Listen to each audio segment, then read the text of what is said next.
Shalom Bapak Ibu yang Tuhan Yesus kasihi. Salam sejahtera dan salam jumpa kembali dalam program siaran online live streaming ini.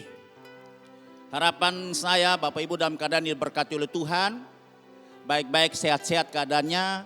Karena kita terlalu percaya Tuhan yang kita sembah adalah Tuhan yang damai sejahtera, itu akan menguduskan kita seluruhnya. Baik roh kita, baik jiwa kita, bahkan tubuh kita. Dan janji firman-Nya akan terpelihara sempurna sampai Tuhan Yesus datang pada kali yang kedua. Sebab itu pesan saya adalah tetap kuat dalam Tuhan. Hendaklah rohmu bernyala-nyala dan melayani Tuhan. Jaga iman, karena krisis akan terjadi di hari-hari ini mengancam iman setiap orang percaya. Dan juga jaga imun.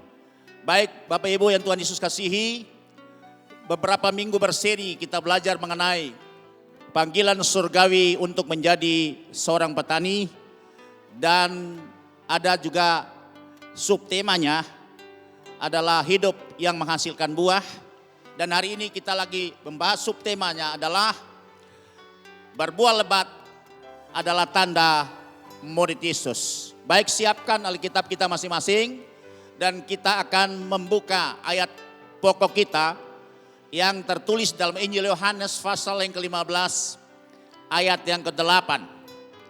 2, 3. Dalam hal inilah Bapa-Ku dipermuliakan, yaitu jika kamu berbuah banyak, dan dengan demikian kamu adalah murid-muridku. Jadi salah satu tanda murid Yesus itu adalah berbuah banyak. Kita akan mulai bagian yang pertama. Adalah satu dari 5 target yang ingin dicapai pada waktu penuaian oleh seorang petani. Seperti apa yang kita ketahui bersama tadi dengan subtema kita berbuah lebat atau banyak yang terdapat dalam Injil Yohanes pasal 15 ayat ke-5. Dan Bapak Ibu bisa membacanya sendiri seperti teks yang sudah ditampilkan ini. Kemudian ada target lain juga yang diharapkan oleh seorang petani pada saat penuaian. Itu adalah berbuah baik. Yang tertulis di dalam Matius 3 ayat 10 dan Matius 7 ayat 19. Sebab kalau tidak berbuah baik, pohon yang tidak berbuah baik, itu ancamannya atau risikonya akan ditebang. Kemudian bagian yang C, itu adalah berbuah lesat, memiliki cita rasa. Di antaranya adalah manis, tidak kecut, tidak asam. Itu tertulis dalam Yesaya 5 ayat yang kedua dan ayat yang keempat. Karena setiap buah pasti kita menghendaki buah yang manis, bukan hambar atau dia kecut. Kemudian yang keempat atau D adalah berbuah tetap. Seperti habitat pohon itu, kalau 1 tahun berbuah 1 kali tetap berbuah, jangan sampai dia gagal berbuah atau gagal panen. Kemudian yang kelima atau E adalah berbuah penuh atau full. Diharapkan dimulai dari 30 kali ganda, kemudian meningkat menjadi 60 kali ganda, dan penuhnya adalah 100 kali ganda atau berbuah full penuh atau 100%. Bagian yang berikut, ada peringatan atau ancaman yang keras dari Tuhan sendiri bagi setiap pohon atau tanaman atau kehidupan rohani kita. Itu bicara mengenai kehidupan rohani kita, setiap orang percaya, orang ikut Yesus. Jika ia tidak berbuah, Alkitab mencatat dengan jelas ada ancamannya. Yang pertama, akan ditebang. Sesudah ditebang berarti berpisah. Ditebang berarti dipotong sampai sudah tidak ada punya harapan untuk bisa tumbuh kembali. Kalau pohon ditebang itu sudah tidak punya harapan untuk tumbuh kembali. Dan kemudian dibuang, dia akan kering dan dikumpulin orang. Dan kemudian mereka akan buang ke dalam api. Kita baca di dalam Injil Matius pasal yang ketiga, ayat yang ke-8 dan yang ke-10. Demikian bunyinya. Jadi hasilkanlah buah yang sesuai dengan pertobatan. Kalau sampai tidak menghasilkan buah yang baik, sesuai ukurannya Tuhan, sesuai kriterianya Tuhan, yaitu menghasilkan buah yang baik menurut ukuran sorga, maka sini ancamannya dan peringatan cukup keras bahwa kapak sudah tersedia pada akar pohon. Dan setiap pohon yang tidak menghasilkan buah yang baik, perlu garis bawahi buah yang baik, pasti ditebang. Dan sesudah ditebang, nasib akhirnya dan dibuang ke dalam api. Ini memberikan kiasan, gambaran bahwa kita sebagai orang percaya, orang beriman kepada Kristus yang hidupnya tidak bisa menghasilkan buah yang baik. Yang dihasilkan ada buah yang buruk, buah yang tidak bisa dinikmati baik oleh petaninya maupun juga orang lain. Dan itu pasti akan ditebang, disingkirkan karena tidak akan biarkan hidup berlama-lama untuk bisa dapat menghabiskan nutrisi atau hara daripada tanah. Itu adalah peringatan. Kemudian peringatan yang kedua, akan dipotong dan dikerat. Itu dalam Injil Yohanes pasal 15 ayat yang kedua. Ini ancaman yang kedua, kalau sampai pohon kehidupan rohani kita atau pohon yang diambil ada pohon anggur, kalau dia tidak berbuah maka pasti dipotong dan dikerat. Setiap ranting padaku yang tidak berbuah dipotongnya, dan setiap ranting yang berbuah dibersihkannya supaya ia lebih banyak berbuah. Jadi diberi kesempatan, kemudian dibersihkan, dipotong yang tidak berbuah supaya tidak menyerap nutrisi daripada pohon itu, sehingga beri kesempatan kepada yang berbuah untuk bisa berbuah secara unggul, berbuah secara baik, ya. Kemudian yang ketiga, kalau sampai tidak berbuah, ada ancaman dan peringatan, itu akan dikutuki. Pohon yang berbuah itu di dalam Injil Matius pasal 21 ayat ke-19, itu dengan perikop kita sudah tahu bahwa Tuhan Yesus mengutuki pohon ara yang tidak berbuah. Waktu saat mereka dengan murid-muridnya dalam perjalanan pelayanan Tuhan Yesus, kemudian pada saat itu Tuhan Yesus lapar dan dia melihat ada sebuah pohon ara, dia mencari, tidak ada buahnya di pohon itu. Kemudian Tuhan Yesus katakan, mulai hari ini engkau tidak akan berbuah lagi. Dan besoknya mereka lihat bahwa pohon itu langsung layu dan mati karena dikutuki oleh Tuhan Yesus. Pengertian di sini bahwa Tuhan mau supaya kita harus berbuah tetap. Matius pasal 21 ayat yang ke-19. Dekat jalan ia melihat pohon ara lalu pergi ke situ, tetapi ia tidak mendapat apa-apa pada pohon itu selain daun-daunnya saja. Jadi pohonnya cuma berdaun. Daun itu bicara cuma tampilan aja, hijau-hijauan seperti itu, cuma gagah-gagahan. Tapi pohon tidak ada hasilnya, tidak berguna karena tidak menghasilkan buah. Seorang petani dia menanam pohon dengan harapan bahwa pohon itu harus menghasilkan buah. Karena buah itu merupakan profit, keuntungan daripada hasil kerja keras dari seorang petani. Katanya kepada pohon itu, engkau tidak akan berbuah lagi selama-lamanya. Dan seketika itu juga keringlah pohon ara itu. Ini merupakan, saya percaya peristiwa ini itu merupakan satu pelajaran kepada murid-muridnya dan juga kepada kita sebagai pengikut Kristus. Sebagai orang yang beriman kepada Kristus, kalau pohon rohani kehidupan kita tidak berbuah, tidak menghasilkan buah, kadang-kadang gagal panen, maka saya takuti bahwa peristiwa ini bisa terjadi buat kita. Terulang kembali terjadi buat kita, juga akan dikutuki sehingga akhirnya kita menjadi pohon yang mati. Dan tentunya ujung-ujungnya adalah binasa. Kita akan masuk bagian yang ketiga. Salah satu dari beberapa tanda bahwa kita adalah murid Yesus ialah, karena tadi judul kita adalah berbuah banyak, itu adalah tanda murid Yesus. Nah, di sini kita bisa melihat ada beberapa tanda murid Yesus. Kalau catat di sini ada 5 tanda A, B, C, D, E. Dan kita mulai yang pertama, salah satu tanda adalah berbuah banyak. Salah satu tanda bahwa dia adalah murid Yesus, dia berbuah banyak. Itu tandanya. Ya, dan itu kita bisa lihat di dalam Injil Yohanes pasal 15 ayat yang ke-8 kita akan baca. Nah, dalam hal ini Bapakku dipermuliakan yaitu jika kamu berbuah banyak. Dan dengan demikian kamu adalah murid-muridku. Berarti tanda berbuah banyak adalah tanda murid Yesus. Tanda yang berikut adalah saling mengasihi seperti Yesus mengasihi. Ini tanda B, saling mengasihi seperti Yesus mengasihi. Kita akan baca ayat ini. Yohanes pasal 13 ayat 34 dan 35. Jadi standar mengasihi sesuai dengan perjanjian baru itu sudah disempurnakan. Ya, perjanjian lama itu mengasihi sesama manusia itu seperti diri kita sendiri. Jadi standar diri kita sendiri sehingga kasih kita kepada orang lain itu berbeda-beda. Karena masing-masing punya standar. Saya mengasihi saudara berbeda dengan saudara mengasihi misalnya orang lain.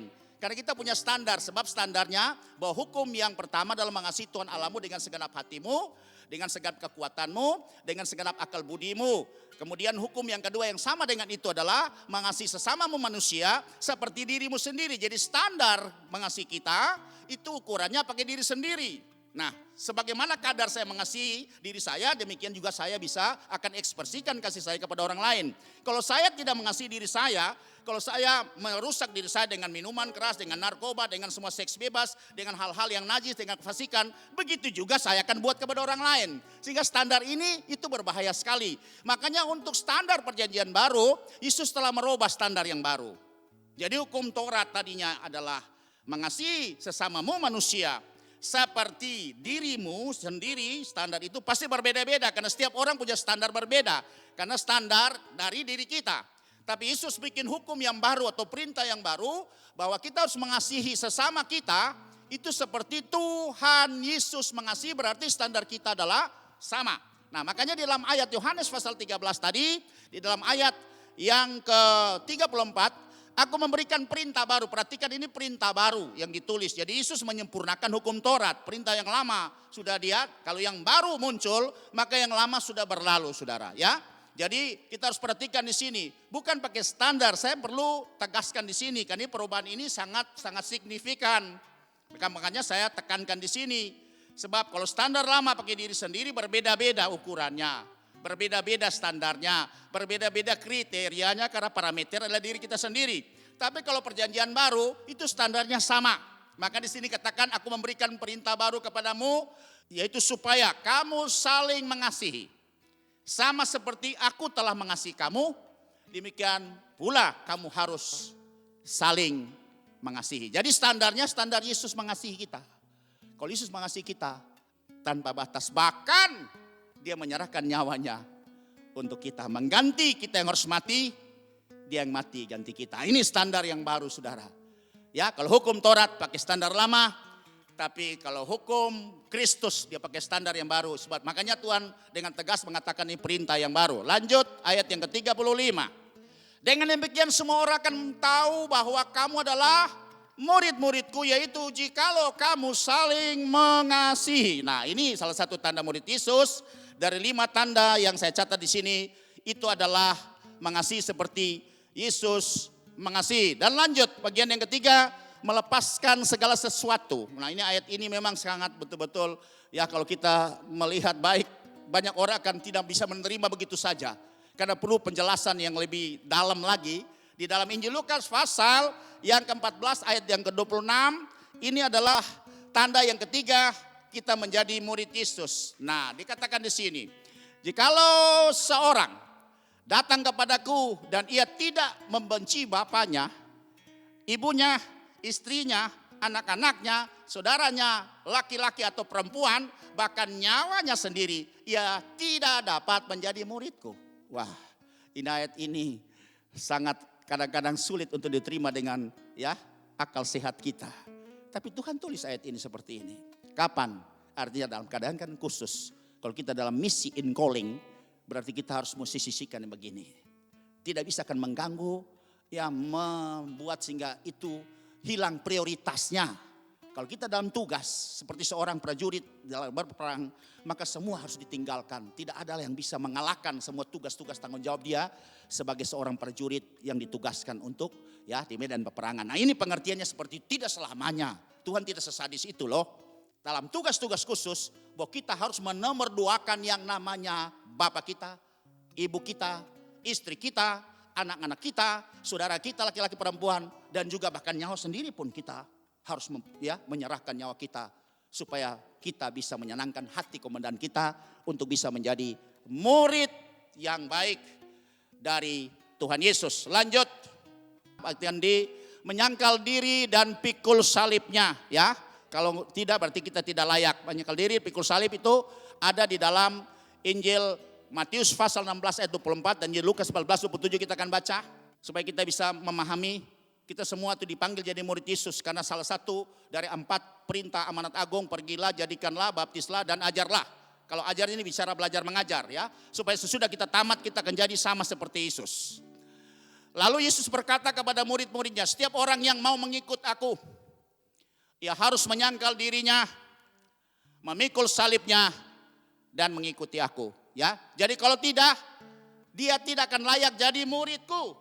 Nah, makanya kita bisa baca juga ayat yang relevan dengan itu yang menguatkan adalah Lukas 14 ayat 27. Barang siapa tidak memikul salibnya dan mengikuti aku, ia tidak dapat menjadi muridku. Jadi artinya sudah lihat, menyangkal diri, pikul salibnya, itu adalah tanda seorang murid Yesus. Ya, jadi kita harus belajar pelajaran-pelajaran ini. Karena kita punya kerinduan atau destiny, tujuan akhir kita atau goal kita, bahwa kita akan dipanggil untuk menjadi sama seperti Kristus. Jangan kita cuma nyanyi doang, yang kurindukan hanya kau Yesus, atau ku mau sepertimu Yesus, atau iring di kau saja Tuhan, kemudian akan jadi sama Tuhan, itu rindu dendamku. Tapi kita tidak mengerti bagaimana cara atau tahapan-tahapan, langkah-langkah apa yang harus kita ambil untuk bisa memproses kita dari waktu ke waktu dan bertumbuh ke arah Kristus, sehingga pada gilirannya kita bisa menjadi sama seperti Kristus. Haleluya. Sekarang bagian yang kelima atau E, tetap tinggal di dalam firman-Nya. Itu kita bisa baca dalam Injil Yohanes pasal 8 ayat 31. Nah, ada 5 pelajaran di sini yang saya ambil, itu adalah pelajaran untuk menjadi murid Yesus. Nah, pertanyaannya nanti saudara murid siapa? Kurang lebih gitu. Maka katanya kepada orang-orang Yahudi yang percaya kepadanya, jikalau kamu tetap ya, bukan keluar masuk saudara, bukan on off. Kadang-kadang ada di luar, kadang-kadang dalam. Enggak saudara, tetap tinggal di dalam firman-Ku, kamu benar-benar, ada kata benar-benar saudara, adalah murid-Ku. Jadi nyata saudara, orang yang betul-betul komit dengan kebenaran, yaitu firman Tuhan sendiri, itu tanda dia adalah murid Tuhan. Tidak kompromi, tidak memilah-milah, tidak memilih-milih. Dia adalah murid Tuhan. Jadi ada 5 tanda. Sebab itu judul kita hari ini, tema kita, subtema kita atau subtitle kita adalah berbuah banyak adalah tanda murid Yesus. Itu salah satu tanda dari 5 tanda yang saya catat di sini, yang sudah saya sampaikan. Ada 5 tanda dan 1 tanda itu harus berbuah banyak. Nah, buat apa saudara kita menjadi murid Yesus? Supaya nanti kalau kita tamat jadi seperti Yesus. Lukas pasal 6 ayat yang ke-40. Nah, demikian bunyi firman Tuhan. Tuhan Yesus yang ngomong kan melalui Injil Lukas. Seorang murid tidak lebih daripada gurunya. Ya pasti. Itu pasti karena pelajaran dari guru ya. Kalau dia sudah tamat pasti seluruh pelajaran telah dia pelajari, telah dia kuasai. Tetapi barang siapa yang telah tamat pelajarannya akan sama dengan gurunya. Siapa guru kita? Yesus. Dia adalah Rabuni, guru besar kita. Makanya mesti tamat pelajarannya. Dan pelajarannya tadi ada 5 mata pelajaran kurikulumnya adalah yang sudah kita pelajari bersama. Ya harus mesti berbuah banyak. Kemudian mengasihi seperti Tuhan Yesus mengasihi. Menyangkal diri, pikul salib, rela menyerahkan semuanya. Dan tetap tinggal di dalam firman-Nya. Itu adalah pelajaran untuk bisa menjadi murid Yesus. Supaya ketika kita selesai belajar, ya mengajar, kita tamat, maka kita akan bisa menjadi sama seperti Kristus. Puji Tuhan, kiranya juga saudara bisa dapat memahami ini dan bisa memberkati kita semua. Bagian yang berikut adalah Tuhan Yesus melukiskan dirinya sendiri sebagai pohon atau pokok anggur yang benar. Itu di Yohanes 15 ayat 1, saudara perhatikan ya. Jadi Tuhan Yesus melukiskan bahwa dirinya itu adalah pokok anggur dan benar. Dan semua orang yang beriman atau orang percaya yang beriman yang benar, itu juga berhubungan secara organis dengan pokok anggur ini. Nah ini diambil analogi, itu semua orang percaya, bahkan orang Israel pun dan semua orang percaya, itu Tuhan Yesus ambil sebagai contoh analogi dengan namanya tanaman atau pohon anggur. Jadi ada hubungan organis dengan yang namanya pokok anggur itu adalah Yesus sendiri. Nah kita akan uraikan lebih jauh pada ya uraian kita berikut ke depan ini. Kemudian yang kelima sebagai catatan, itu dalam kesenian Kristen tempo dulu di zaman dulu, pohon anggur yang berbuah mereka sering ya lukis pada lukisan atau relief pada tembok-tembok, tempat-tempat khusus mereka. Setiap kali mereka melukis pohon anggur, itu melambangkan kesatuan Kristus dengan para pengikutnya. Ada hubungan yang erat antara Kristus dan pengikutnya karena mereka ambil dari teks Alkitab itu dalam Injil Yohanes pasal 15 ayat yang pertama. Lanjut, kita akan bahas mengenai perikop khusus di dalam Injil Yohanes pasal 15 ayat 1 sampai 8. Itu yang tertulis perikopnya menurut lembaga Alkitab, pokok anggur yang benar.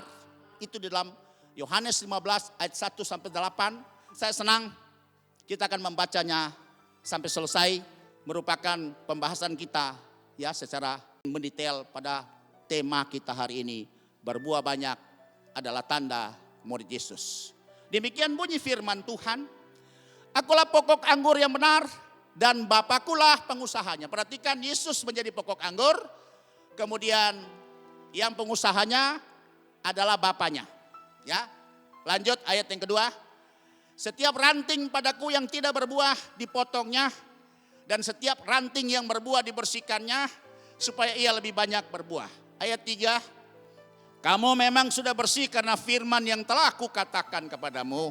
Ayat 4. Tinggallah di dalam aku dan aku di dalam kamu.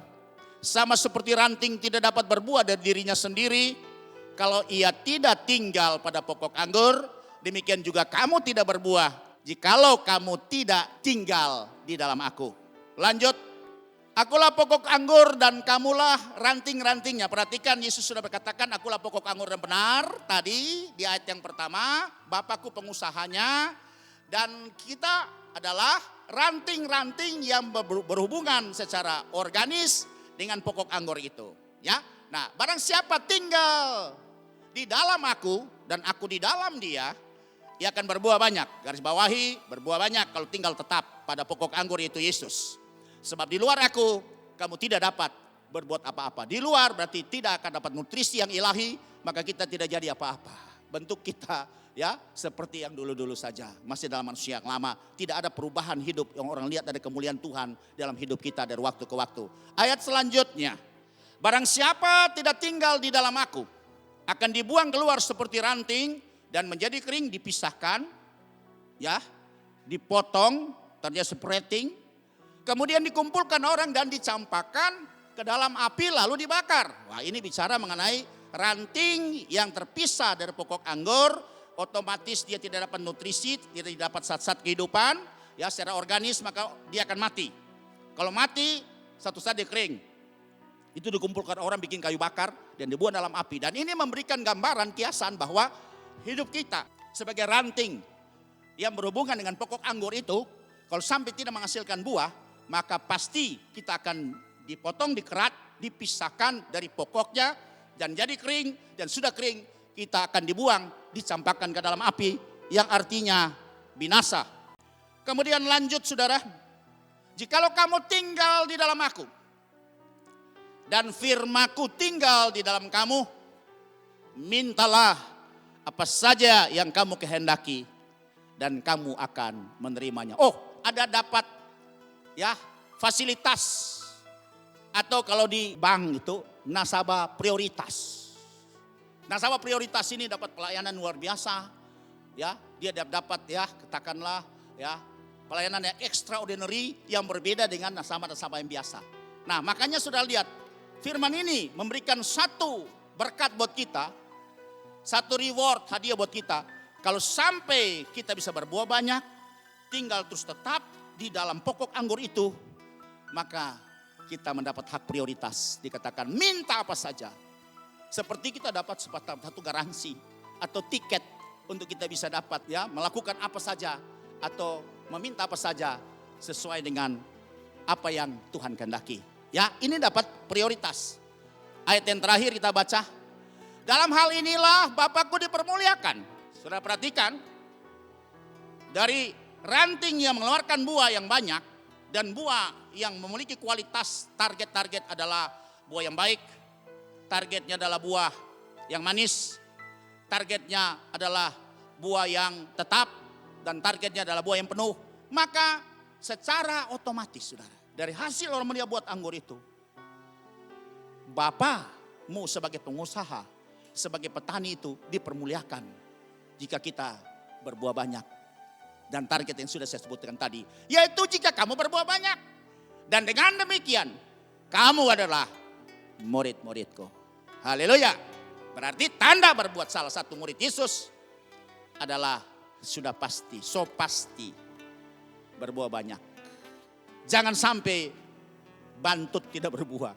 Harus berbuah. Hidup yang menghasilkan buah. Dan di sini harus berbuah lebat atau berbuah banyak. Kita masuk pada bagian yang B. Sesuai pembacaan kita, teks kita dari Yohanes 15 ayat 1-8 ini.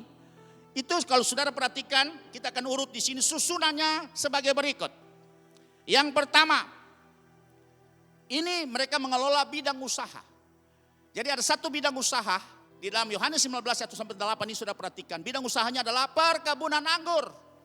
Ya, vineyards. Vineyards itu perkebunan anggur, seperti yang ditulis dalam Yohanes 15 ayat 1. Nah, saudara di sini.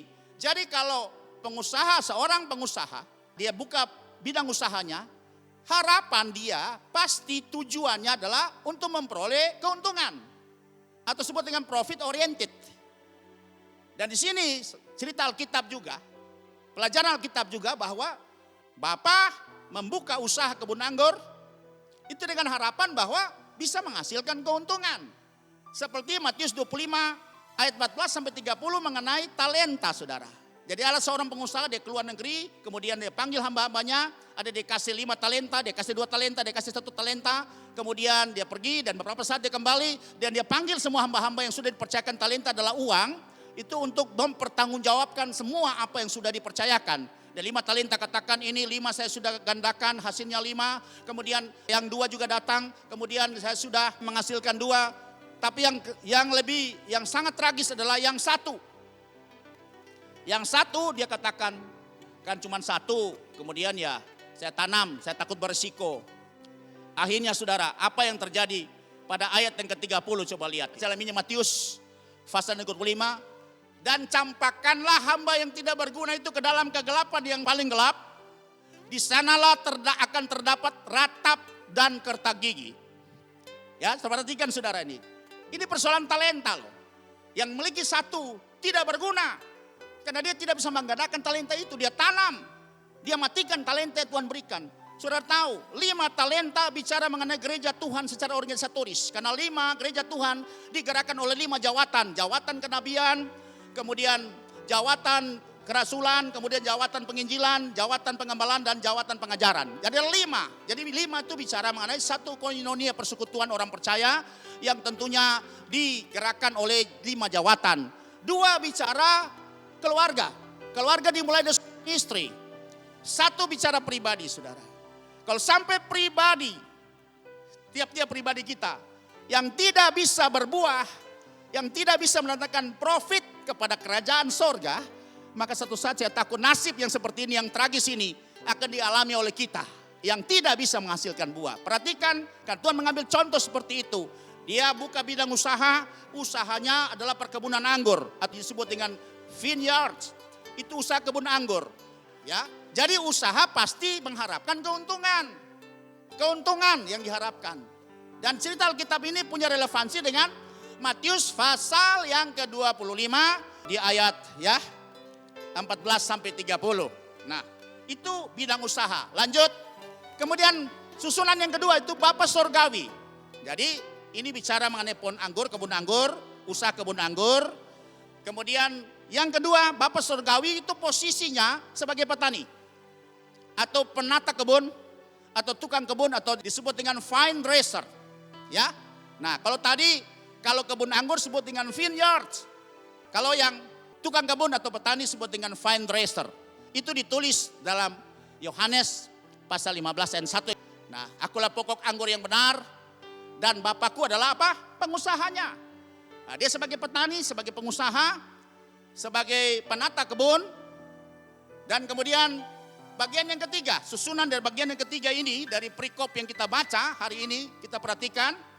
Saya dengan detail akan mengajar pada hari ini. Posisi yang ketiga adalah Yesus Kristus.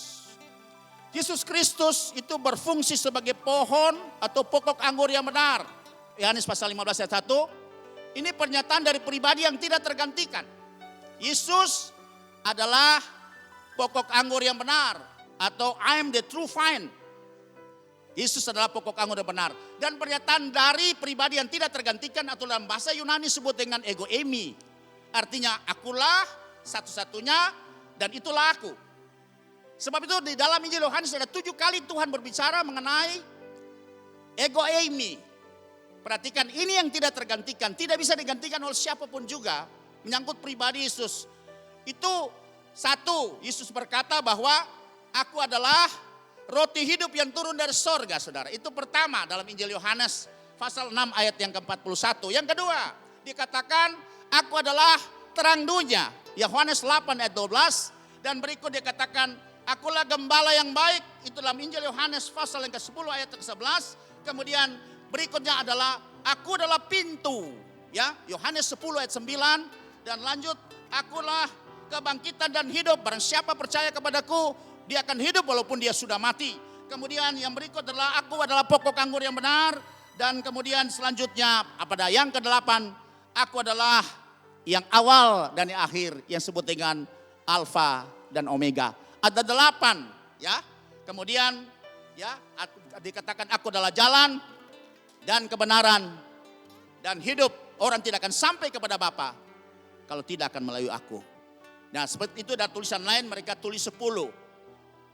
Tapi karena aku adalah jalan satu, digabung dengan kedua kebenaran dan ketika kehidupan, maka jadi 3 sebenarnya, tambahan 2. Tapi ada yang tulis ini 1 saja. Ya, tidak masalah saudara. Sehingga 10. Tuhan berkata yang tidak tergantikan sebab dia adalah pribadi yang seperti itu. Yang disebut dengan ego eimi. Nah ini yang jadi ya, sehingga tidak tergantikan di sini saudara. Tapi kalau pekerjaan-pekerjaan dia lakukan, itu bisa dilakukan oleh kita. Sebab dalam Injil Yohanes pasal yang ke-14 ayat 12 katakan, barang siapa percaya kepadaku, dia akan melakukan pekerjaan-pekerjaan aku lakukan, bahkan lebih besar daripada itu. Sebab aku pergi kepada Bapa dan sudah itu maka semua kepercayaan ini dia berikan kepada semua murid-muridnya yang jadi rasul kemudian dan juga pengikut Yesus sampai hari ini. Kita bisa melakukan pekerjaan mujizat, pekerjaan-pekerjaan yang Yesus lakukan bahkan lebih besar. Tapi yang tidak tergantikan adalah ego eimi ini, bahwa aku adalah jalan dan kebenaran dan hidup. Bahwa aku adalah pokok anggur yang benar. Bahwa aku adalah pintu, itu gak bisa tergantikan. Saya mau sedikit koreksi. Yesus bukan pembuat jalan. Yesus adalah jalan. Dia bukan way maker. Tapi dia adalah the way itu sendiri. Jadi kalau kita buntu jalan, hadirkan Yesus, maka jalan itu kita peroleh. Dia tidak membuat, dia adalah jalan. Itu beda loh. Saya contoh, Presiden Jokowi, ya banyak membuat ya fasilitas jalan di seluruh Indonesia, di seluruh kabupaten provinsi di Indonesia, di 34 provinsi. Dia berbuat jalan. Tapi Presiden Jokowi bukan jalan. Nah itu berbeda saudara. Dia bukan way maker, tapi dia adalah the way. And the truth and the life. Nah itu berbeda saudara, tolong perhatikan. Supaya bisa dikoreksi. Ya. Dia adalah jalan. Jadi kalau dia hadir, maka jalan itu ada di situ. Itu sudah jalan itu sendiri. Dia bukan buat jalan saudara. Ya. Nah ini yang perlu kita perhatikan. Jadi Yesus adalah jalan, bukan pembuat jalan saudara. Ya. Itu sebagai koreksi saja. Kemudian kalau kita tahu tadi bidang usahanya adalah perkebunan anggur. Kemudian Bapa Surgawi adalah petani atau penata kebun. Yesus Kristus adalah pokok anggur yang benar.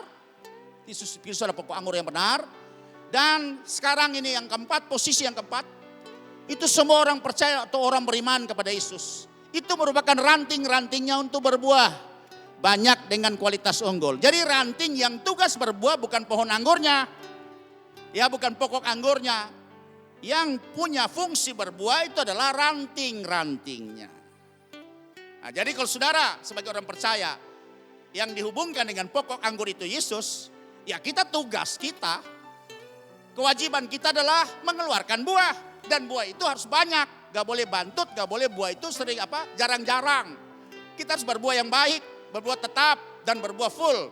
Nah, di sini dikatakan berbuah banyak dengan kualitas unggul, hebat, istimewa, indah karena memperlihatkan sifat-sifat ilahi atau divine.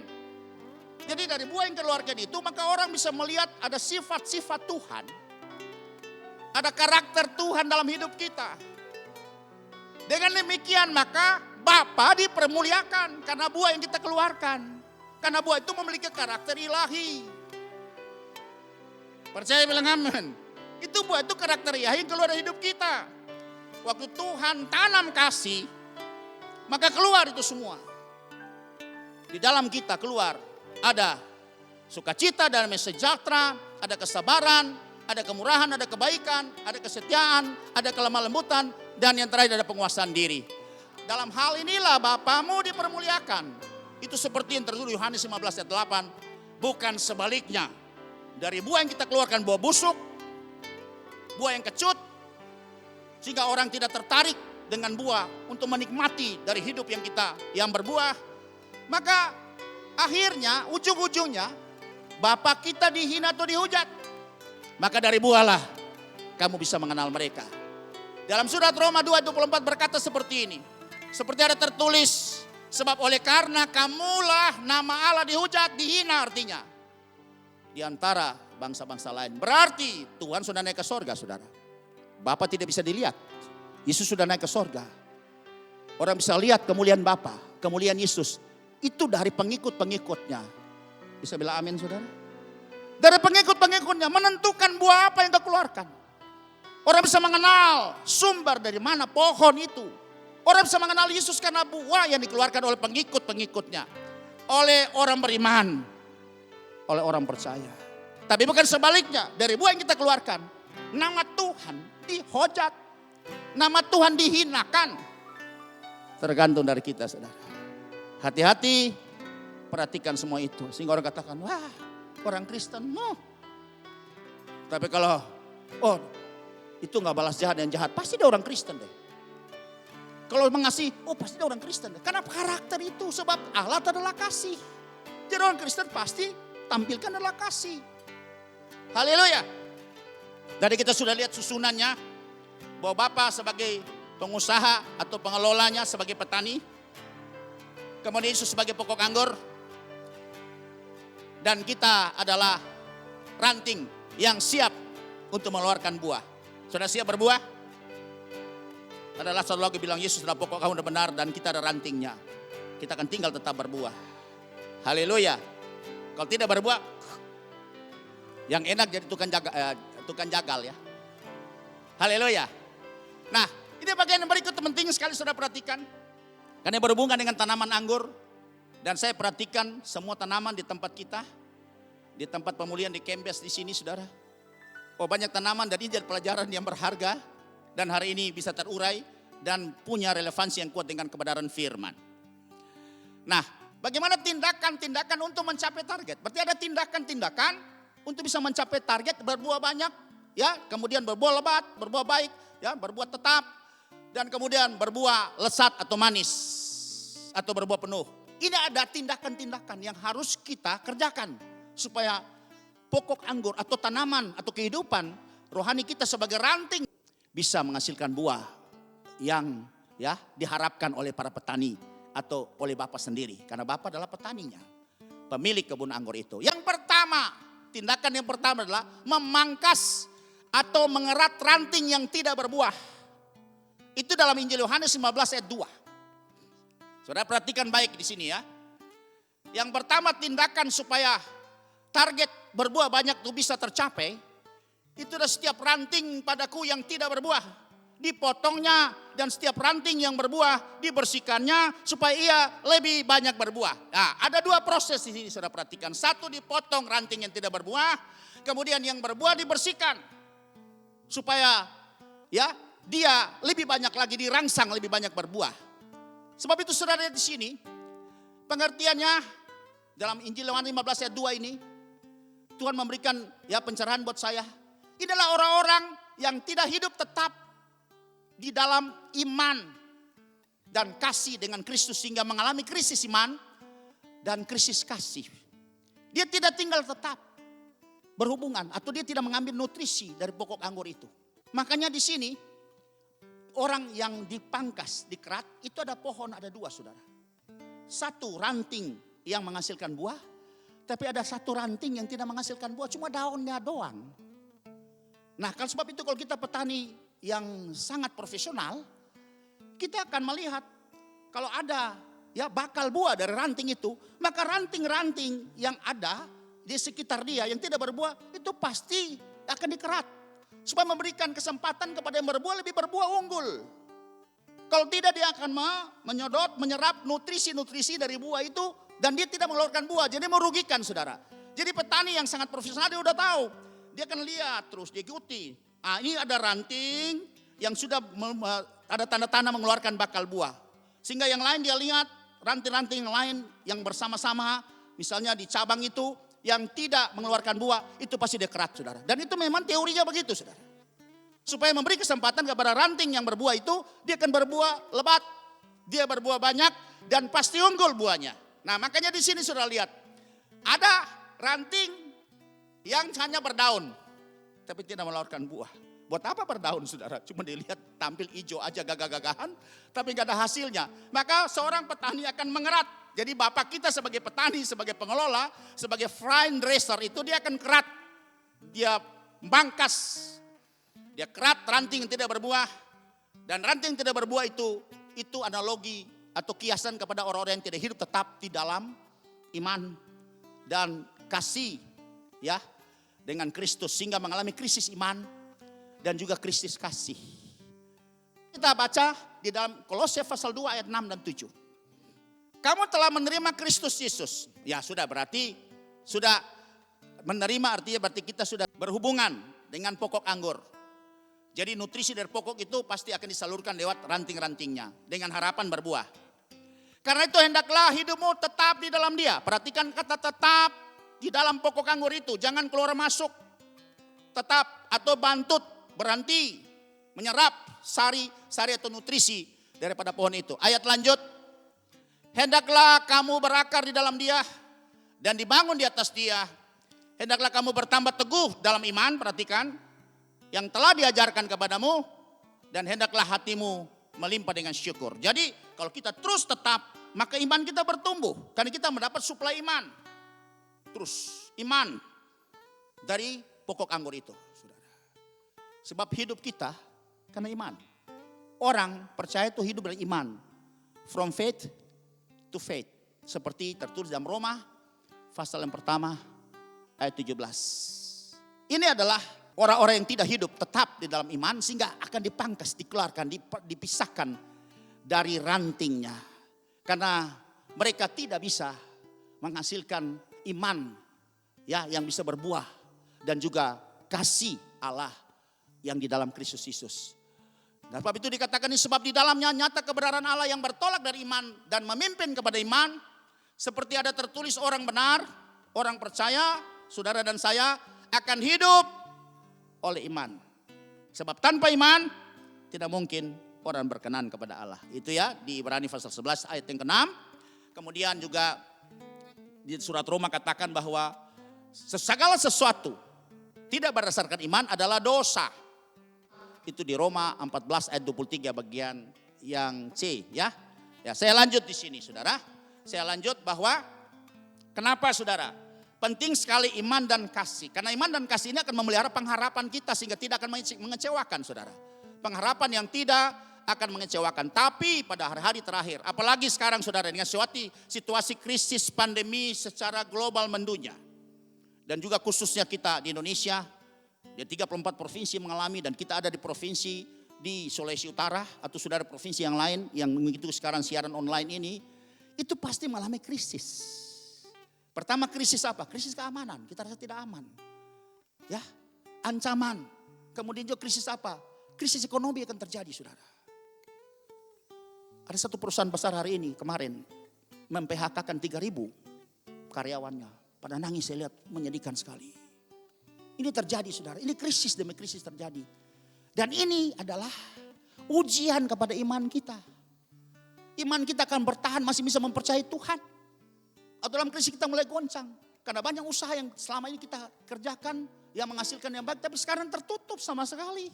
Tidak ada penghasilan sama sekali, zero, nol. Nah bagaimana keadaan kita bertahan hari ini? Saya percaya inilah ujian. Kalau ujian dan Tuhan berikan ujian, pasti tidak akan melampaui kemampuan kita. Kita akan diberi kemampuan untuk secakap menanggulanginya. Sebab itu saudara akan terjadi krisis iman dengan adanya pandemi COVID ini. Krisis iman ini bukan saja terjadi di secara nasional atau regional, tapi internasional. Seluruh dunia mengalami krisis ini saudara. Banyak gerai-gerai daripada perusahaan-perusahaan besar tutup hari ini. Dan saudara sudah pasti tahu itu. Karena terjadi krisis seperti ini saudara. Belum dengan new normal life ini yang persisnya akan katakanlah gelombang kedua nih, ya, bagaimana penularan COVID ini lebih berbahaya, saudara. Sehingga mau nggak mau orang harus berusaha karena keadaan ini yang memaksa seperti itu. Sebab itu mari kita lihat ada dua hal yang perlu kita pelajari di sini. Karena krisis yang terjadi pada hari-hari terakhir ini, yang pertama adalah krisis iman, yang kedua adalah krisis kasih. Nah, kalau sampai krisis iman dan kasih ini tidak mungkin kita akan berbuah. Karena iman itu merupakan ya buah yang ditanam, iman yang Tuhan berikan buat kita itu untuk menghasilkan buah. Orang tetap kuat menghasilkan buah daripada iman itu. Maka dalam Lukas 18 ayat 8 katakan, akan tetapi jika anak manusia itu datang, adakah ia mendapati iman di bumi? Pertanyaan ini adalah bagaimana Tuhan telah menyampaikan 2000 tahun yang lalu kepada murid-muridnya yang ditulis oleh Lukas bahwa akan terjadi pada hari-hari terakhir terjadi krisis iman yang parah bagi setiap orang yang beriman. Saya harap saudara tidak termasuk bagian yang ini, tapi saudara tetap percaya kepada Tuhan karena iman adalah dasar dari segala sesuatu yang kita harapkan dan bukti dari apa yang tidak kita lihat, tapi kita percaya Tuhan tetap akan menjamin kita. Tuhan akan tetap membuka jalan baru buat kita. Tuhan akan membuat terobosan dan usaha yang baru buat kita. Kita harus percaya karena percaya itu yang menghadirkan kuasa Tuhan. Karena iman itulah yang kita menghadirkan kuasa Tuhan. Karena orang yang ragu-ragu, dia tidak akan mendapat apa-apa. Orang yang bimbang mendua hati, firman katakan dia tidak akan mendapat apa-apa. Haleluya. Krisis iman terjadi. Di mana-mana terjadi. Ya, sebab itu saudara jangan termasuk bagian yang ini. Tapi imanmu tetap kuat. Karena iman inilah yang bisa mengalahkan dunia. Haleluya, bilang amin. Haleluya, saudara. Yang berikut adalah krisis kasih. Padahal ini 3 hal yang akan membawa kita terus bertumbuh ke arah Kristus. Iman, pengharapan, dan kasih. Satu sudah bermasalah, pasti mempengaruhi pengharapan kita. Yang kedua, kasih, saudara. Matius 24 ayat 12. Krisis kasih terjadi. Di akhir zaman menjelang Yesus datang pada kali yang kedua. Dan karena bertambahnya kedurhakaan, maka kasih kebanyakan orang akan menjadi dingin. Guru Cole artinya semakin dingin sampai membatu, saudara. Terjemahan yang lebih dulu itu katakan kasih menjadi tawar. Kasih jadi hambar, saudara. Padahal kasih ini menentukan bagaimana karya Allah dalam setiap kita orang percaya. Karena Roma 5 ayat yang kelima katakan bahwa pengharapan yang Tuhan berikan kepada kita itu pengharapan yang tidak mengecewakan. Karena kasih yang ditaruh di dalam hidup kita setiap orang percaya, itu dicurahkan dalam hati kita oleh Roh Kudus yang telah dikaruniakan kepada kita, saudara perhatikan. Sehingga pengharapan yang kita punya tetap terus berkobar. Pengharapan terus mendapat suplai, sehingga kuat kita mengharapkan. Walaupun kita belum melihat tanda-tanda bagaimana Tuhan bisa membuka jalan baru, tapi kita tetap punya pengharapan bahwa Tuhan tetap tidak akan meninggalkan kita. Perbuatan tangannya tetap akan terus menyertai kita sampai kesudahan zaman. Karena Tuhan berkata, aku menyertai engkau sampai kesudahan zaman. Percaya bilang amin. Sebab itu saudara lihat, kalau sampai kita kehilangan kasih, sedangkan kasih itu menentukan cikal bakal untuk melahirkan buah roh. Buah roh itu dimulai dari kasih, ditaruh dalam hati setiap kita orang percaya. Maka dari buah roh kasih itu melahirkan yang namanya sukacita. Sukacita adalah kasih yang meluap-luap. Dari hidup kita ada sukacita. Kasih yang meluap-luap, bukan stres, saudara. Kemudian kita lihat ketika roh itu ditaruh dalam hidup kita. Yang Tuhan membawa kasih itu, karena Allah adalah kasih. Maka timbul damai sejahtera, kasih yang meneduhkan. Situasi gonjang-ganjing di pikir kita. Goncangan terjadi, krisis terjadi. Tapi kita tetap tenang. Kita tidak panik, kita tidak bingung. Kita tetap terus bisa berdoa. Bisa mengarahkan hati kita kepada Tuhan. Sudah tahu, dari kasih yang ditaruh itu, maka timbul yang namanya kesabaran. Kasih yang elastis. Bisa terus bertahan. Tekanan dia memendek. Tarik panjang. Ya dia bengkok ikut saja. Dia tidak memberontak, saudara. Tidak melawan. Itu kasih yang elastis, kesabaran. Kemurahan adalah kasih yang memberi. Kebaikan kasih yang melubar dari hidup kita. Orang bisa melihat ada kemuliaan Allah yang keluar dari hidup kita. Kesetiaan kasih yang melekat. Lemah lembut adalah kasih yang bertoleransi. Dan penguasaan diri adalah kasih yang mengontrol dari segala sesuatu. Kasih kalau tawar, tidak mungkin buah roh bisa keluar dari hidup kita. Orang tidak bisa menikmati cita rasa daripada ya kuasa Allah dalam hidup kita. Sehingga itu hari ini kita bisa tahu betapa pentingnya kasih yang ada pada kita. Karena itu cikal bakal untuk bisa ya merangsang kita bisa mengeluarkan buah roh dalam hidup kita. Dalam kita sebagai orang yang percaya. Dua krisis terjadi saudara. Karena kita tidak tinggal hidup di dalam iman dan kasih kepada Kristus. Hanya kita menjadi ranting yang tidak berbuah. Makanya harus cepat dikerat. Petani pasti kerat supaya jangan mengambil, menyerap nutrisi yang bisa dinikmati atau bisa dipakai untuk bisa membuat merangsang ya ranting yang lain untuk bisa berbuah banyak. Tadi memangkas dan mengerat ranting yang tidak berbuah. Yang berikut adalah ya itu bagian B, hidup yang dikuasai oleh keinginan dunia. Nah, keinginan dunia ini juga bisa mematikan saudara semua ya katakanlah nutrisi-nutrisi ilahi yang ada pada pokok anggur itu. Sehingga membuat kita tidak bisa berbuah. Mari kita akan bisa baca dalam Markus 4 ayat ke-19. Sehingga membuat dia tidak berbuah. Nah sudah perhatikan sini, kekhawatiran. Ya iman mulai goncang kekhawatiran tadi ya. Dunia ini tipu daya kekayaan dan keinginan-keinginan akan hal yang lain masuklah menghimpit firman itu sehingga dia tidak berbuah. Jadi saudara keinginan-keinginan ini berbahaya sekali karena dia akan menghimpit, menghalangi sehingga nutrisi yang menghasilkan buah itu tidak bisa mengalir pada ranting-ranting itu sehingga dia hanya berdaun dan tidak bisa berbuah. Sebab itu petani akan mengerat dia. Dan kita tahu bahwa dalam surat 1 Yohanes pasal 2 ayat 15 sampai 17 berkata seperti ini. Janganlah kamu mengasihi dunia dan apa yang ada di dalam dunia. Jikalau orang mengasihi dunia, maka kasih akan Bapa tidak ada pada orang itu. Saudara perhatikan. Kasihnya selalu sudah tersalur habis kepada dunia. Mana mungkin dia bisa menghasilkan buah. 16. Sebab semua yang ada dalam dunia yaitu keinginan daging. Hawa nafsu yang kemarin itu sudah bahas dalam Galatia pasal 5 ya. Dan keinginan mata serta keangkuhan hidup bukanlah berasal dari Bapa melainkan dari dunia. Ini 3 keinginan yang bahaya. Keinginan daging, manusiawi kita, manusia lama kita. Kemudian juga keinginan mata kita. Dan keangkuhan hidup ini. Itu yang menghambat sehingga akhirnya kita tidak bisa mengeluarkan buah. Karena keinginan-keinginan ini yang lain sudah menyedot semuanya ini. Nutrisi untuk menghasilkan buah. Dan ayat yang terakhir 17 dikatakan apa? Dan dunia ini sedang lenyap dengan keinginannya. Akan tetapi orang yang melakukan kehendak Allah tetap hidup selama-lamanya. Perhatikan saudara. Sebab itu saudara jangan terjebak dengan 3 keinginan ini. Keinginan daging, keinginan mata, dan keangkuhan hidup. Harapan saya dalam keadaan ya dengan adanya pandemi COVID ini. Keinginan ini rupanya akhirnya tidak jadi favorit lagi saudara. Orang sehingga bisa menata keuangannya, memanage keuangannya. Sehingga tidak lagi untuk menghambur-hamburkan yang nama begini. Keinginan daging, ya keinginan mata, kemudian kawan-kawan hidup saudara. Untuk apa, pride of life-nya udah gak ada saudara. Mau apa lagi hari ini? Dari mulai raja, pemerintah, tingkat pemimpin bangsa sampai raja jelata semua mengalami nasib yang sama. Saudara punya pesawat ya pribadi, saudara punya ya mansion, saudara punya segala macam. Tidak bisa kemana-mana, terbatas saudara.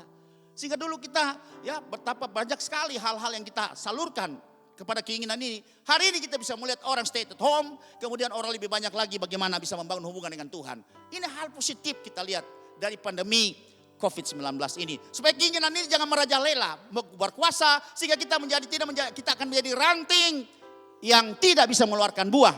Karena sudah terserap habis nutrisi kita untuk disalurkan kepada keinginan mata, keinginan daging, dan keangkuhan hidup kita. Haleluya. Kiranya saudara bisa mengerti baik dari pembahasan ini. Kemudian tindakan-tindakan yang kedua yang harus kita ambil oleh seorang petani yang profesional itu membersihkan ranting dari benalu dan tanaman liar saudara. Ada 2 saudara, ternyata saya perhatikan tanaman-tanaman yang ada di Kembes ini itu ada 2 saudara. Ada yang benalu, kalau benalu itu dia nempel dan dia menyerap nutrisi daripada pohon itu.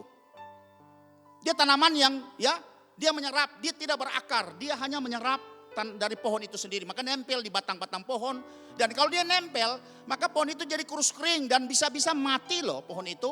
Ranting-rantingnya bisa mati. Berarti dia menggagalkan untuk bisa bisa memproduksi buah daripada ranting itu. Sebab itu seorang petani yang profesional pasti dia lihat, ini penghambat-penghambatnya. Maka dia membersihkannya ranting itu dari benalu, kemudian dari tanaman liar. Tanaman liar itu dia dari bawah, kemudian dikeliling dia bungkus pohon itu, saudara. Sehingga yang nampak daun-daunnya dia aja, menghalangi fotosintesis daripada tanaman yang sesungguhnya dari pokok anggur itu. Sehingga tidak terjadi proses pembuahan, saudara. Ini berbahaya sekali. Karena dia yang sudah menutup sehingga proses fotosintesis itu dia membutuhkan sinar matahari untuk bisa terproses seperti itu, saudara. Tapi dia sudah ada, dia di luar, yang menghijau di luar, membungkus semua tanaman pokok anggur itu. Sehingga pokok anggur itu akhirnya sekarat dan tidak bisa memproduksi buah. Sudah perhatikan itu. Sebab itu dia akan dibersihkan. Karena dia akan menyerap, dia mencuri nutrisi pohon. Dan di sini saudara lihat bahwa ternyata kalau saya baca, saya pelajari dan saya renungkan dan Tuhan berikan pencerahan. Yang pertama, itu benalu dan tanaman liar itu pelayan dan hamba Tuhan palsu. Pelayan dan hamba Tuhan palsu ada membawa nama Tuhan, ada di lingkungan, di dalam pelayanan, tapi dia palsu. Karena dia hanya menyerap nutrisi sorga untuk kepentingan pribadi dia. Dan dia untuk cari nama saja, cari popularitas. Supaya dia dibanggakan, dia tinggikan. Dia mencuri kemuliaan Allah. Ini nama Tuhan palsu, saudara. Dan itu ditulis dalam Matius pasal 7, jelas. Ayat 15 sampai 16 itu ditulis mengenai hal pengajaran sesat. Nah, dia katakan sini waspadalah terhadap nabi-nabi palsu. Hamba-hamba Tuhan palsu, pekerja-pekerja palsu, pelayan-pelayan palsu yang datang kepadaku dengan menyamar seperti domba, tapi sesungguhnya mereka adalah serigala yang buas. Itu namanya serigala berbulu domba. Ini berbahaya sekali ada dalam pelayanan, berbahaya sekali ada dalam komunitas orang percaya. Karena dia bisa menerkam semua orang percaya yang akan berproduksi melakukan buah-buah kebenaran. Banyak tersedot dengan pelayan-pelayan seperti ini. Ini yang ada. Maka Tuhan katakan, dari buahnya lah kamu akan mengenal mereka. Karena tidak mungkin orang memetik buah anggur dari semak duri atau buah ara dari rumput duri. Ya, mereka adalah rumput-rumput duri ini, saudara, yang ada. Dan juga dikatakan serigala berbulu domba. Saudara, tampilannya domba. Ya, casingnya domba, tapi dalamnya serigala, saudara. Itu bahaya. Kalau kambing masih tidak terlalu berbahaya. Kambing cuma nyodok-nyodok aja.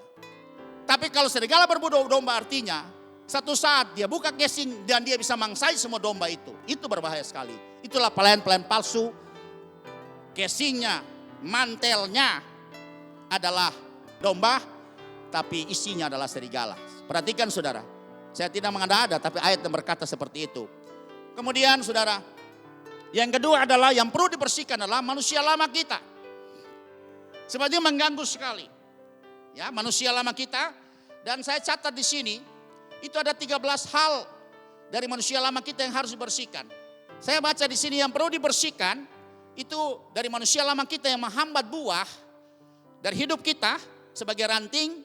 Dari pokok anggur itu pertama harga diri, kedua kesombongan, ketiga kuasa kegelapan, yang keempat salah didik, 5 kebenaran sendiri, 6 agamawi, 7 kekerasan hati, 8 tradisi adat istiadat, 9 perasaan, ya, 10 suka baper, 10 berhala, 11 kebiasaan buruk, 12 sikap hati, karakter dan tingkah laku, yang ke-13 adalah mengasihi diri sendiri, ya.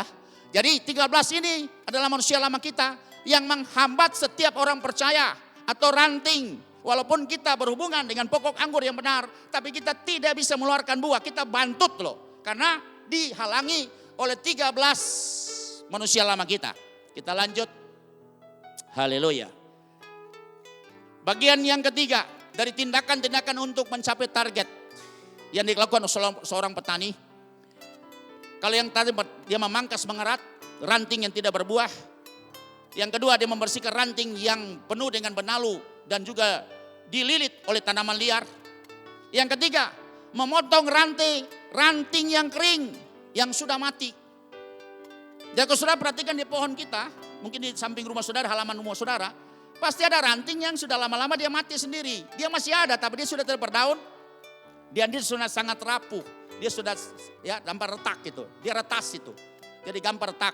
Sebab itu saudara perhatikan itu, makanya itu harus dikeluarkan ranting kering itu. Nah, ranting kering, tapi memang dia tetap bersama-sama di pohon anggur, di pokok anggur itu. Ada di pokok anggur, di pohon anggur itu, tapi dia kering. Maka seorang petani itu harus cepat-cepat mengeluarkan ranting kering ini. Karena takutnya ranting kering itu bisa membawa penyakit pada tanaman itu. Makanya dia harus potong ranting sudah mati. Yohanes 15 ayat yang ke-6. Barang siapa tidak tinggal dalam aku, akan dibuang keluar seperti ranting dan menjadi kering. Kemudian dikumpulkan orang dan dicampakkan ke dalam api lalu dibakar. Perhatikan saudara, ini ancaman, peringatan saudara. Karena kita jadi ranting kering walaupun kita ada berhubungan dengan pokok anggur, tapi kita sudah tidak ada kehidupan. Kering. Mana mungkin kita bisa menghasilkan, memproduksi buah, nggak mungkin saudara. Maka petani pasti akan memotong kita, memisahkan kita dari pokok anggur itu. Dan ini bicara mengenai orang yang tidak tahu mengucap syukur. Orang yang hidup dengan persungutan, hidup dengan komplain.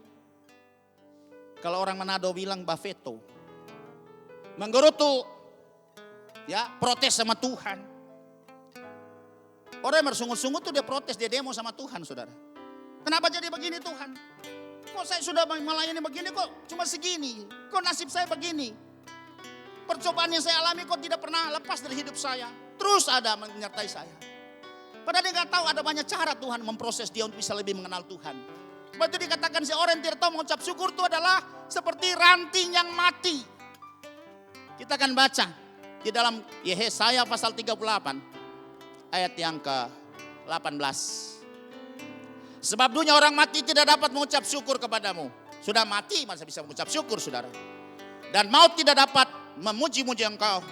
Orang-orang yang turun ke liang kubur tidak menanti-nantikan kesetiaanmu. Lanjut, tetapi hanyalah orang yang hidup, ranting yang hidup, dialah yang mengucap syukur kepadamu.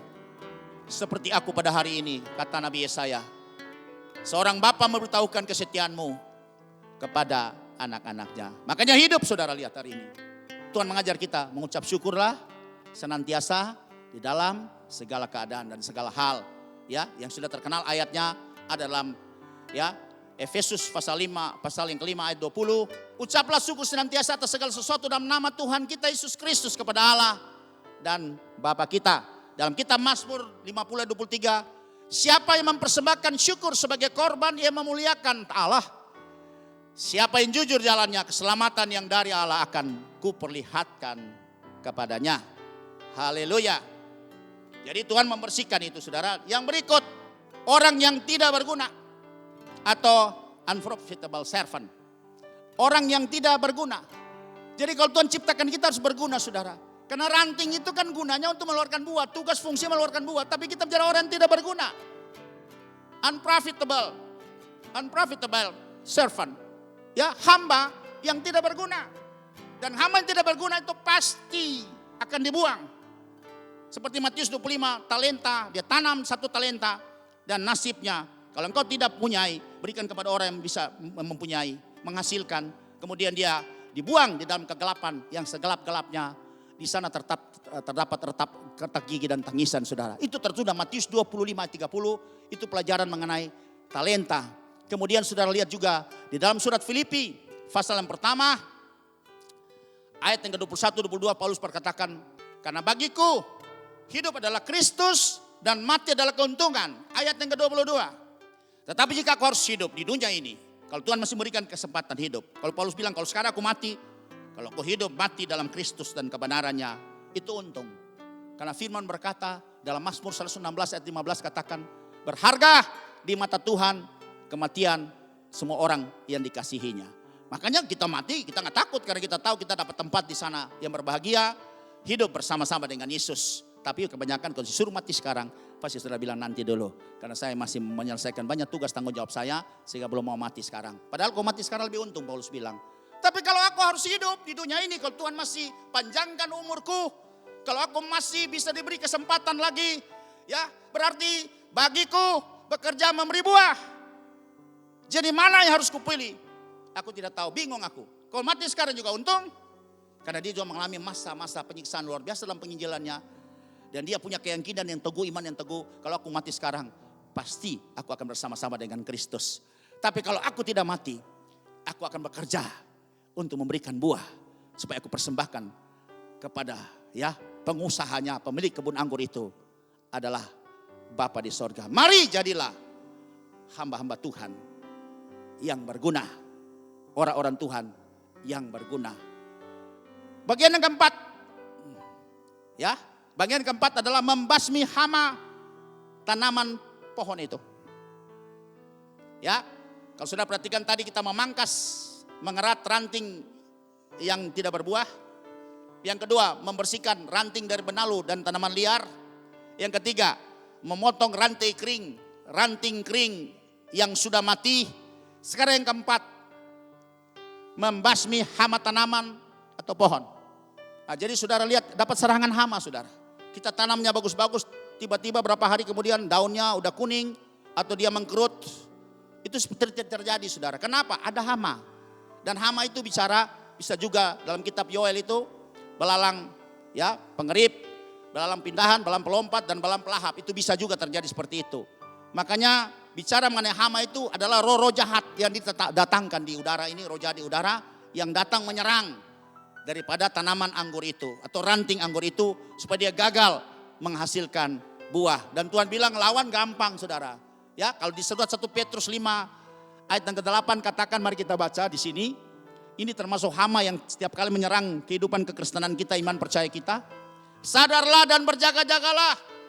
Lawanmu si iblis berjalan keliling sama seperti singa yang mengaum-ngaum dan mencari orang yang dapat ditelannya. Saudara bayangkan ini.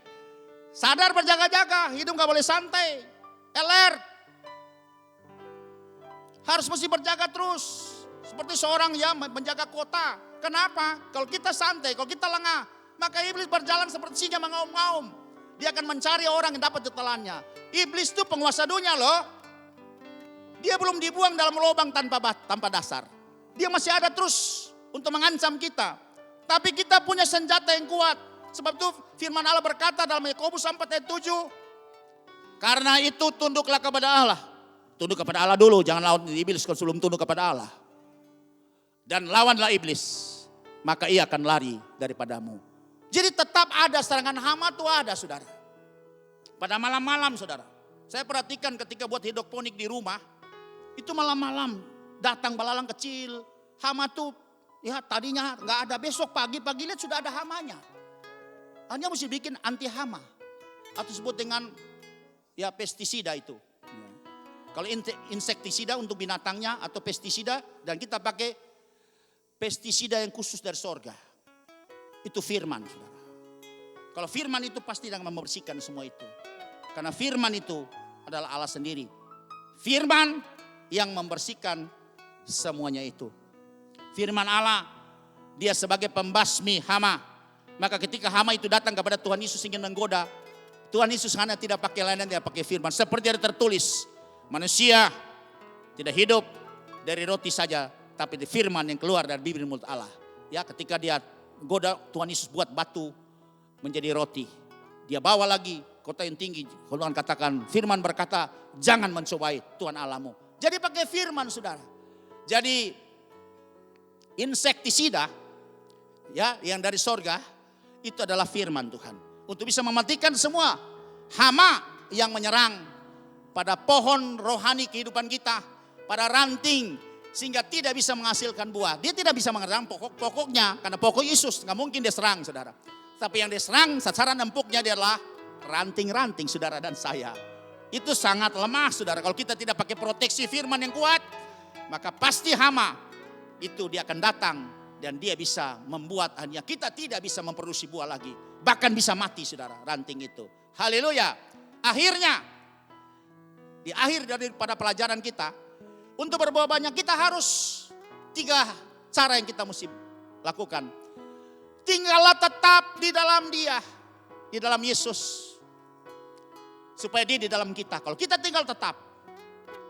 Konsisten terus. Melakukan firman-Nya. Dalam doa, pujian dan penyembahan. Membangun hubungan yang terus secara konsisten. Maka pasti kita akan berbuah banyak. Percaya bilang amin. Tentu saudara baca dalam Yohanes 15 ayat 4 dan 5. Tinggallah di dalam aku dan aku di dalam kamu. Sama seperti ranting tidak dapat berbuah dari dirinya sendiri kalau ia tidak tinggal pada pokok anggur. Demikian juga kamu tidak berbuah jikalau kamu tidak tinggal di dalam aku. Jadi cara langkah yang supaya kita tindakan untuk kita bisa berbuah harus tinggal tetap di dalam Yesus. Supaya Yesus semua hal-hal ilahi itu, pikiran perasaan Kristus, karakter Kristus bisa masuk dalam hidup kita. Yang kedua, menyingkirkan semua penghalang yang merintangi kita. Apa penghalang yang merintangi kita? Kita singkirkan semua seperti tadi sudah lihat. Ya, yang sudah kita pelajari tadi. Ada keinginan-keinginan manusiawi kita, keinginan daging kita. Ya, kemudian keangkuhan kita. Itu ditinggalkan, disingkirkan semua. Itu menghalangi kita berbuat banyak. Yang ketiga, bersedia dibentuk dengan firman Tuhan.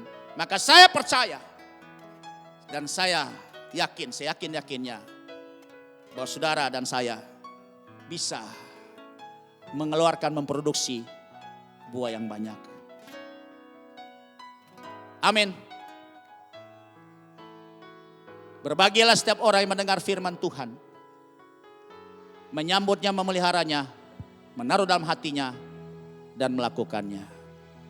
Haleluya. Yang ku rindukan hanya Kau, Yesus. Nyatakan pribadi-Mu dalam hidupku.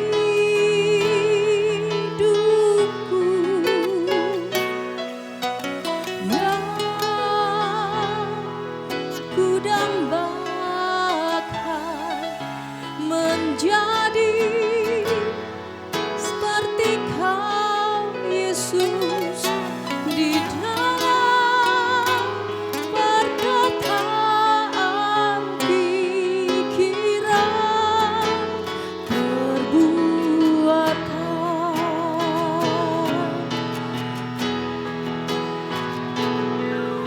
Menjadi seperti Kau, Yesus, menjadi seperti Kau, Yesus, menjadi sempurna dalam seluruh hidupku.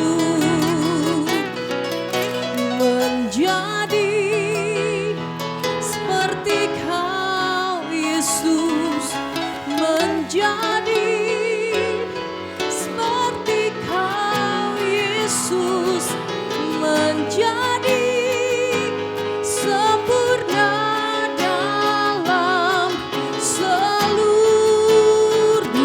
hidupku.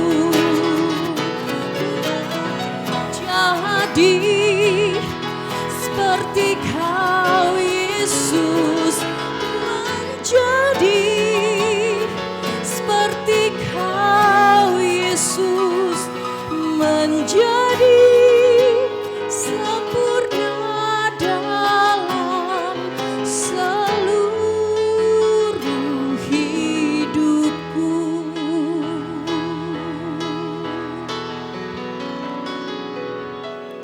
Menjadi seperti Kau, Yesus, menjadi seperti Kau, Yesus, menjadi sempurna dalam seluruh hidupku, dalam seluruh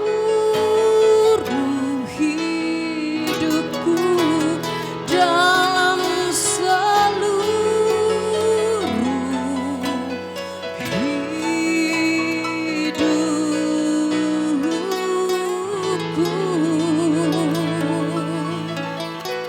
Haleluya. Biarlah kerinduan ini ada terus pada kita.